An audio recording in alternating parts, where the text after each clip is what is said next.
Assalamualaikum warahmatullahi wabarakatuh. Selamat datang di pembelajaran Agribisnis Aneka Ternak bersama saya, Ibu Siti Damayanti. Anak-anakku sekalian, marilah kita simak materi berikut ini dengan baik dan bersama, sehingga kita bisa mengambil manfaat dari setiap pembelajaran yang kita lakukan. Apa itu aneka ternak? Aneka ternak adalah ternak-ternak yang tidak termasuk dalam satu kelas, di mana ternak-ternak tersebut berpotensi untuk memberikan banyak manfaat, sehingga kedepannya aneka ternak memiliki prospek yang baik untuk dikembangkan dalam skala industri.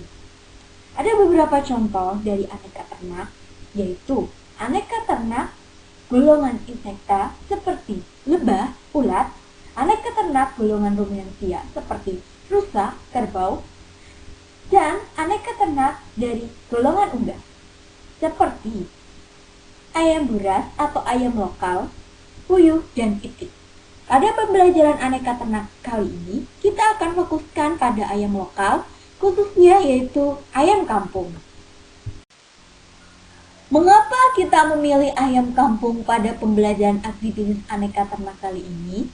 Alasannya adalah perkembangan populasi ayam buras yang jauh lebih cepat dibandingkan dengan itik lokal, sehingga kita akan lebih mudah dalam mendapatkan bibit ayam kampung. Grafik berikut ini menunjukkan dari tahun ke tahun populasi ayam buras lebih tinggi dibandingkan itik. Ayam buras digambarkan dengan grafik berwarna biru, sedangkan itik digambarkan dengan grafik berwarna merah. Kemudian jika kita lihat dari tabel populasi menunjukkan rata-rata populasi ayam buras dari tahun 2017 sampai 2019 mencapai 300.000 ekor, sedangkan untuk itik hanya 60.000 ekor. Dalam perbandingan populasi ayam buras dan itik adalah 5:1, 5 untuk ayam buras dan 1 untuk itik. Grafik perbandingan populasi beberapa unggas menunjukkan bahwa ayam buras memiliki populasi terbanyak kedua setelah ayam berdaging, sehingga ayam buras memiliki prospek yang cukup baik untuk masa depan. Unggas lokal berkontribusi baik terhadap persediaan pangan hewani yang ada di Indonesia. Pada tabel berikut ini menunjukkan bahwa ayam lokal ikut menyumbang penyediaan daging sebesar 12,9%. Sedangkan telur dari ayam lokal ikut menyumbang penyediaan pangan hewani sebesar 12,4%. Sedangkan itik lokal menyumbang daging hanya sebesar 1,5%. Dan untuk telur dari itik lokal sebesar 15,4%. Sumbangan telur dari itik lokal jauh lebih tinggi dibanding ayam lokal. Hal ini karena kebanyakan dari telur ayam lokal masih dierami atau ditetaskan untuk menghasilkan anakan ayam atau sering yang disebut dengan DOC. Produksi daging dari unggas ikut berkontribusi dalam penyediaan daging sebesar 63,8%. Komoditas daging terbanyak dari unggas dibandingkan dari ternak-ternak lainnya. Ayam lokal memiliki potensi dan prospek yang baik dalam dunia unggas di masa depan. Hal ini karena populasinya yang berkembang pesat dari tahun ke tahun. Beberapa potensi lainnya dari ayam lokal akan dijelaskan dalam beberapa slide berikut ini. Ayam lokal yang ada di Indonesia memiliki keragaman yang cukup tinggi, keragaman yang begitu bervariasi. Hal ini dapat dilihat dari warna bulu dan bobot badannya. Warna bulu dari ayam lokal beraneka ragam, mulai dari hitam, putih, abu, coklat, merah, dan warna-warna lainnya. Serta bobot badan dari berbagai ayam lokal juga sangat bervariasi. Kemudian pertumbuhan dan produksi telurnya juga sangat bervariasi. Hal ini mendorong kita untuk membuat ayam lokal yang lebih spesifik. Ayam lokal yang spesifik adalah Ayam lokal yang telah memiliki nama dan ciri sendiri untuk produksi dan kesenangan. Keragaman dari ayam kampung dapat dilihat pada tabel berikut ini. Asal ternak menunjukkan bahwa dari mana ayam kampung itu berasal. Kemudian jika kita lihat dari bobot telurnya sangat bervariasi, dari 40 gram sampai 28 gram. Kemudian jika kita lihat bobot induk juga sangat bervariasi, ada yang 1,6 kg sampai yang paling kecil 1,4 kg. Kemudian umur bertelur pertama kali juga menunjukkan ada yang 165 hari sudah bertelur, ada yang 182 hari baru bertelur.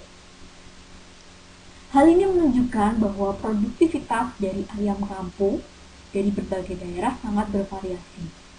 Sehingga kita harus mendorong dunia perunggasan ini agar menciptakan ayam lokal yang lebih spesifik.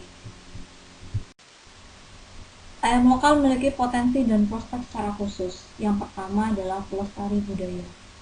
Ayam lokal yang di Indonesia ini dari berbagai daerah. Di setiap daerahnya memiliki makna khusus. Seperti ayam lokal dari Kedung Jawa Tengah, yaitu ayam cemani.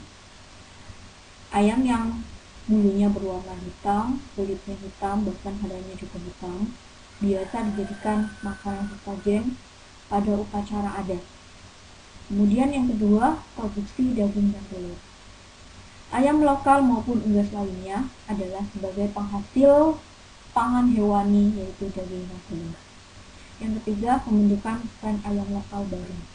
Ayam lokal yang ada di Indonesia sangat beragam produktivitasnya, sehingga diharapkan kita bisa membentuk strain ayam lokal baru yang lebih spesifik dan sudah teridentifikasi. Dan yang terakhir adalah perbaikan mutu genetik. Genetik dari ayam lokal masih memiliki kelemahan, sehingga perlu adanya perbaikan mutu genetik dari ayam lokal. Berikut ini adalah performance ayam kampung atau produktivitas ayam kampung. Ayam kampung dipelihara dengan 3 cara, yaitu ekstensif atau dengan cara umbaran, di mana ayam diumbar dan tidak memiliki kandang. Yang kedua adalah semi intensif. Semi intensif, ayam dibiarkan berkeliaran pada siang hari, kemudian pada malam hari dia di dalam kandang. Dan yang terakhir, ayam kampung dipelihara secara intensif. Ayam kampung selama 24 jam, selama siang maupun malam, dia berada di dalam kandang. Aktivitas hidupnya dilakukan semuanya di dalam kandang.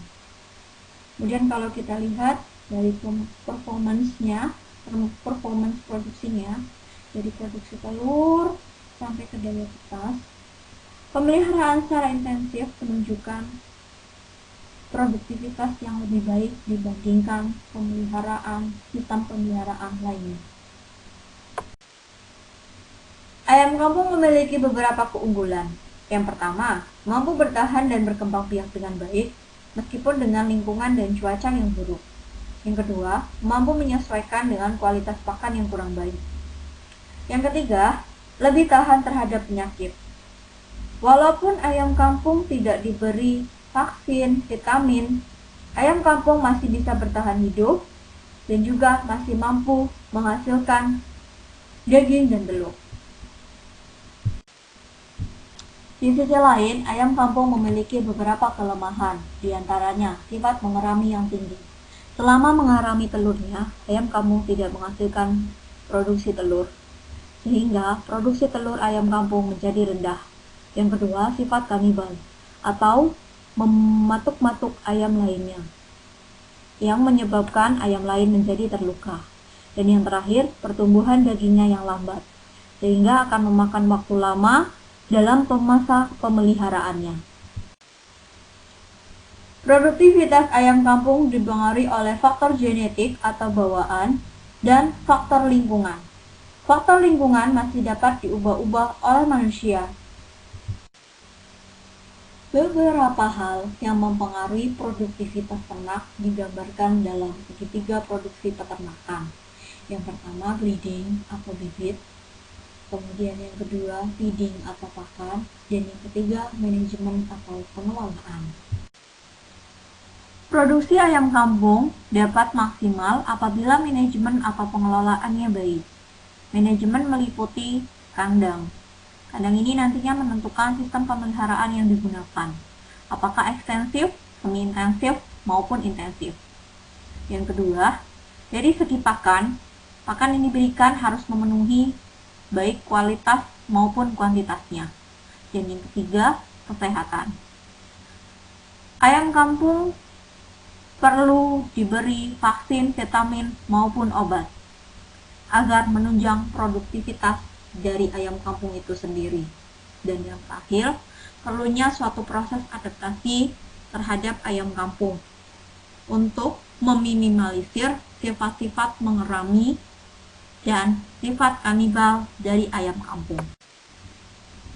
Demikian tadi materi pengantar dari Agribisnis Aneka Ternak. Semoga materi ini bisa bermanfaat dan akan lebih memudahkan kita dalam pemeliharaan ayam kampung.